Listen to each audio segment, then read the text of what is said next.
The first thing you need to understand is this. Frank Sheeran didn't just disappear into history. He rewrote it, and the version most people know, the one popularized by the Irishman, that version is cleaner, quieter, almost merciful. But the real story? The real story doesn't sit well in a theater seat. It lingers like cigarette smoke in a backroom deal, thick, suffocating, and impossible to ignore, because Frank Sheeran wasn't just another mob enforcer.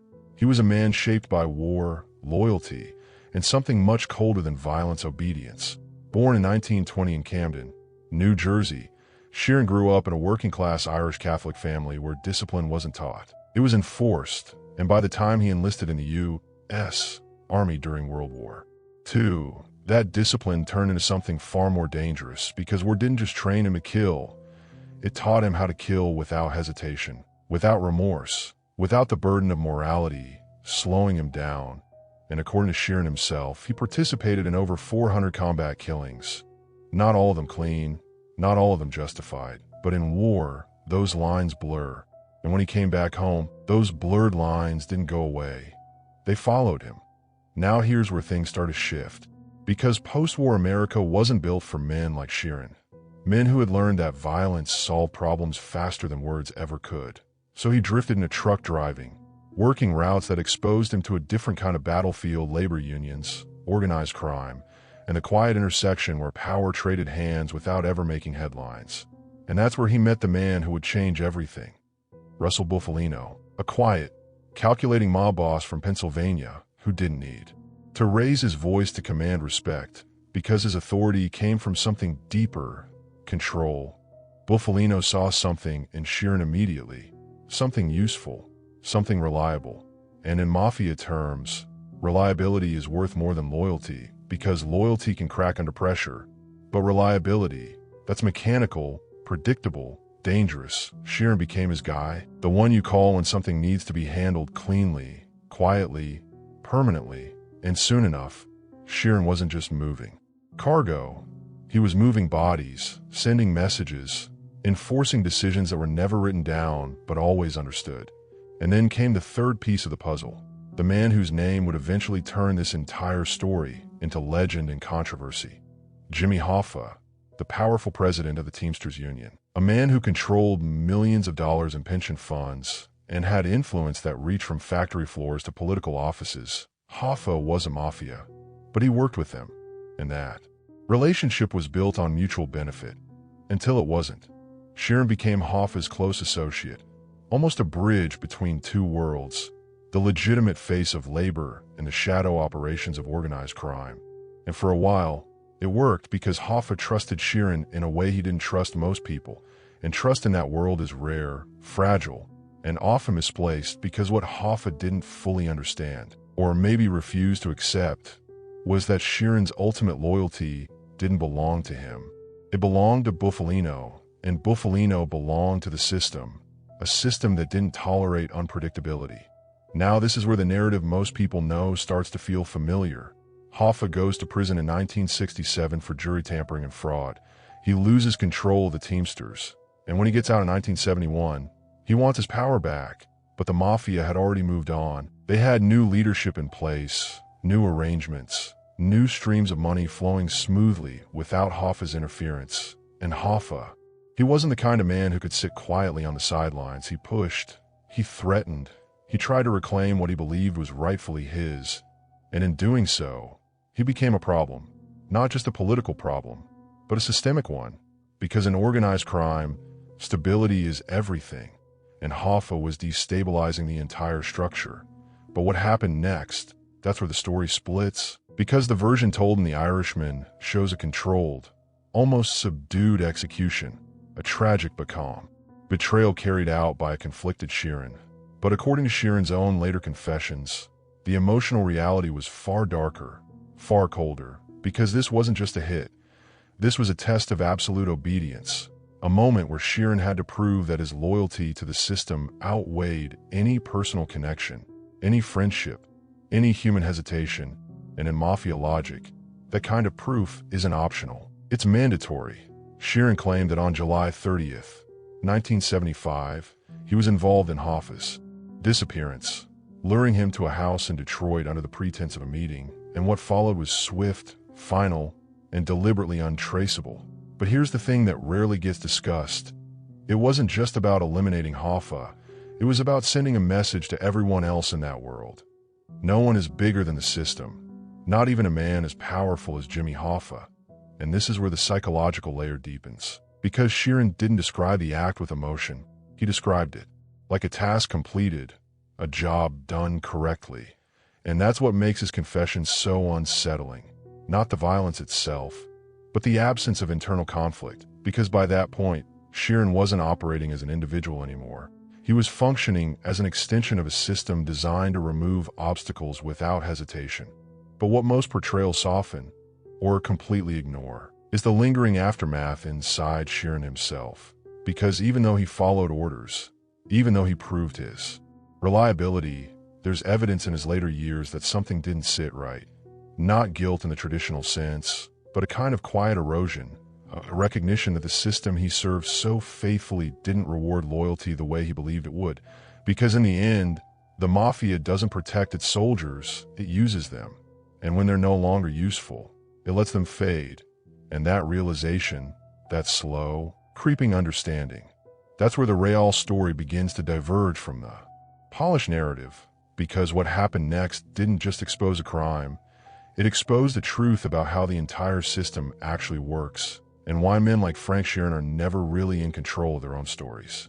By the time Frank Sheeran reached the later years of his life, the image people had of him, the quiet, aging man sitting alone in a nursing home, felt almost disconnected from the machinery of violence he had once operated within. But that disconnect is exactly where the truth begins to surface. Because men like Sheeran don't suddenly become reflective, they become isolated. And isolation has a way of forcing memory to the surface whether you want it or not. And in Sheeran's case, those memories didn't come back as nightmares or confessions driven by guilt. They came back as a need to finally be understood, or maybe more accurately, a need to justify a life that had always been defined by following orders. This is where his alleged confession, later documented through conversations with author Charles Brandt, starts to reshape everything we think we know. Because unlike the cinematic portrayal in The Irishman, which leans into a sense of tragic inevitability, the real narrative Sheeran, described as colder, more procedural, almost disturbingly mundane. And that mundanity is what makes it credible in the context of organized crime. Because the mafia doesn't operate on drama, it operates on efficiency. Sheeran claimed that the decision to eliminate Jimmy Hoffa wasn't a sudden emotional betrayal. It was the result of a calculated process that had been unfolding for years. A process driven by the shifting power dynamics within the Teamsters and the increasing frustration of mob leadership who saw Hoffa as a liability rather than an asset. And in that world, once you cross that line, from asset to liability, your fate is no longer a question, it's a timetable. According to Sheeran, the planning behind Hoffa's disappearance involved multiple layers of misdirection, not just to avoid law enforcement, but to maintain internal deniability within the mafia structure itself. Because one of the most important rules in that system is insulation, the idea that no single individual should have enough information to expose the entire operation, which means even those involved often only understand their specific role, not the full picture. Sheeran's role, as he described it, was simple in theory, but devastating in execution. He was the trusted intermediary, the man Hoffa would agree to meet without suspicion, and that trust wasn't accidental. It had been built over years of shared experiences, conversations, and mutual reliance, which is exactly why it was so valuable and why it had to be exploited. What makes this even more unsettling is the psychological framework behind it. Because in Sheeran's own recounting, there's no indication that he struggled with the decision in the way a normal person might.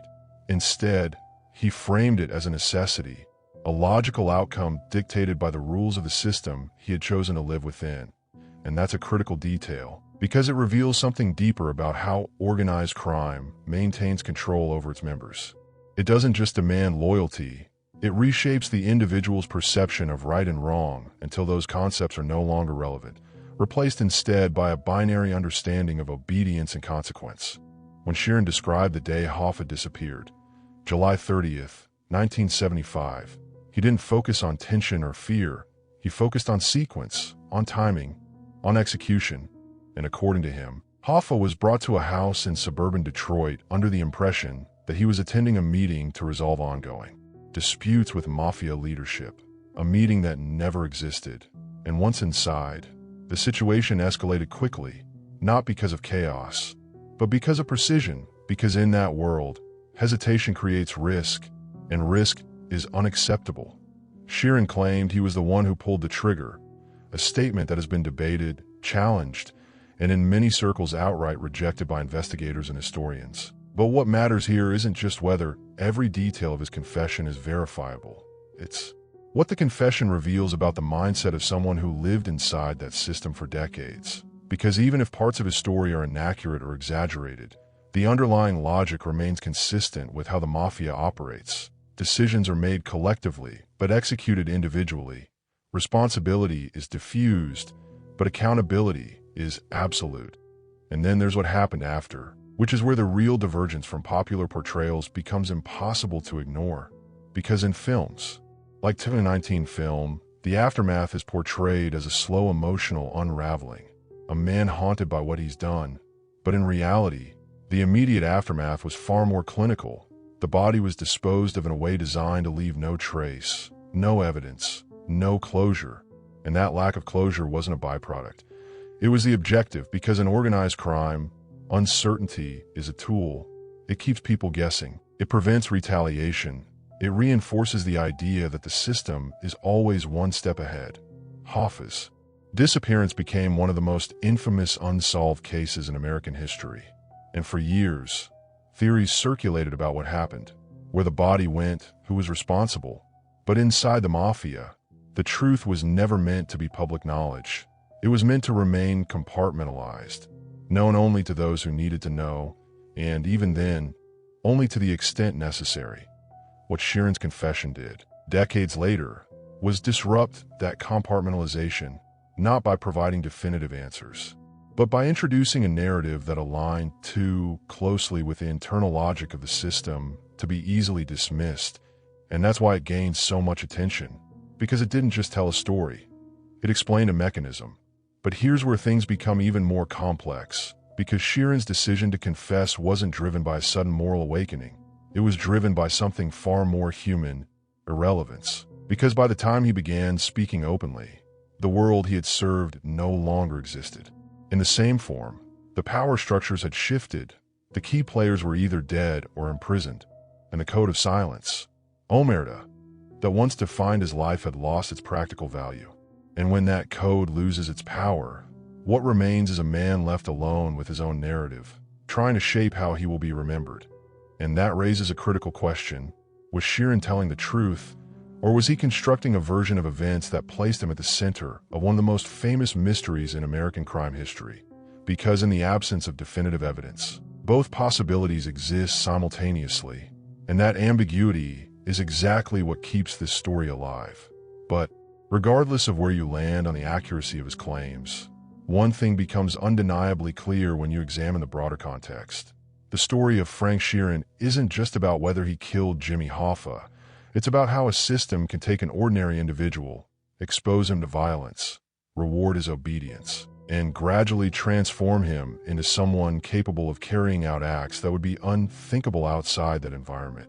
And then, when that system no longer needs him, leave him behind, to reconcile those actions on his own, without guidance, without support, without any real understanding of what it all meant.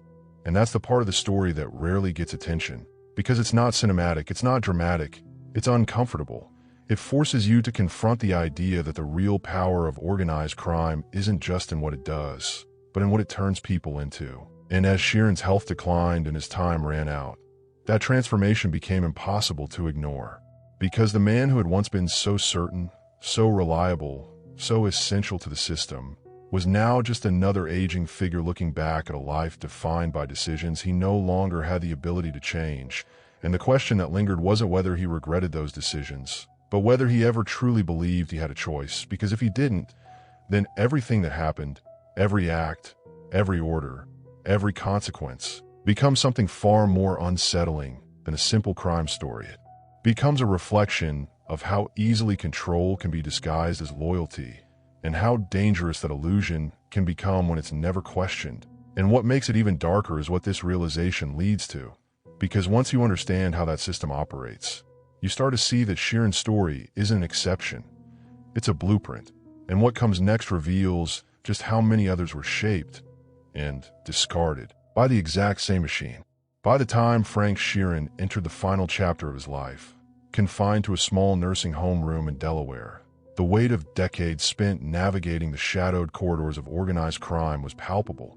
And yet, outwardly, he appeared almost ordinary, a gray-haired man who could have been mistaken for any retired truck driver. But beneath that veneer was the story of a life consumed by the invisible machinery of power and obedience. Because what Sheeran's confession, later captured in Charles Brandt's book, I Heard You Paint Houses, ultimately revealed is that the narrative people knew, the cinematic version of conflicted man torn between friendship and duty, is just the surface, a dramatization that masks the true moral complexity and psychological precision underpinning his actions, and understanding that reality requires peeling back the layers of the mafia system itself, a system designed to manipulate loyalty, cultivate silence, and enforce compliance through both fear and incentive, a world in which human emotion is often subordinated to the cold logic of survival and hierarchy, and where men like Sheeran are both instruments and prisoners of that logic.